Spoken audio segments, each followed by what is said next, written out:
पश्चिम बंगाल में बीजेपी की सत्ता में आने के बाद टीएमसी में तोड़फोड़ मच गई। टीएमसी के करीब 58 विधायकों ने पार्टी से अलग होकर अपना अलग दल बना लिया। यहां तक कि अलग हुए गुट ने ऋतव्रत बनर्जी को विधायक दल का नेता भी चुन लिया है। लेकिन अब ऋतव्रत बनर्जी की नियुक्ति का मामला कोर्ट तक पहुंच गया है। इसी बीच टीएमसी में एक और टूट की खबर भी सामने आई है।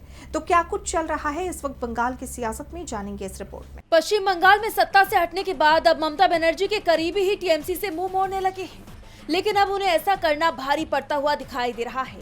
आपको याद होगा कि अभी हाल ही में टीएमसी के 58 विधायकों ने अपना गुट अलग बना लिया है और ऋतव्रत बनर्जी को विधायक दल का नेता भी चुना है। लेकिन अब उनकी नियुक्ति का मामला कोलकाता हाईकोर्ट तक पहुंच गया है। जैसा आप जानते हैं कि पश्चिम बंगाल विधानसभा के स्पीकर रथिंद्र बोस ने इस पद के लिए ऋतव्रत बनर्जी को मान्यता दे दी, जबकि इस पद पर एक और नेता सोवनदेव चट्टोपाध्याय भी दावा कर रहे थे।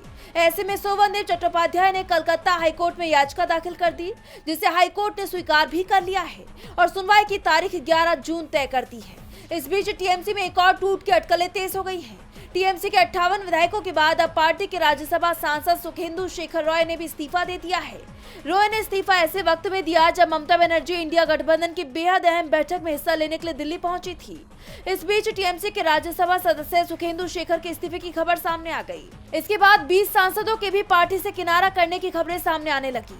वैसे टीएमसी सांसद कीर्ति आजाद ने दावा किया है कि टीएमसी में कोई टूट नहीं है और जो लोग नेतृत्व को चुनौती दे रहे हैं उनकी संख्या 13 ही है। जिस सांसदों के अलग होने के दावे किए जा रहे हैं, उन्होंने जो पत्र तैयार किया है उसमें 13 सांसदों के ही दस्तखत हैं। यानी अगर ये सांसद अलग होने का ऐलान करते हैं तो उन सभी की सदस्यता अपने आप खत्म हो जाएगी। डीबी लाइव की रिपोर्ट।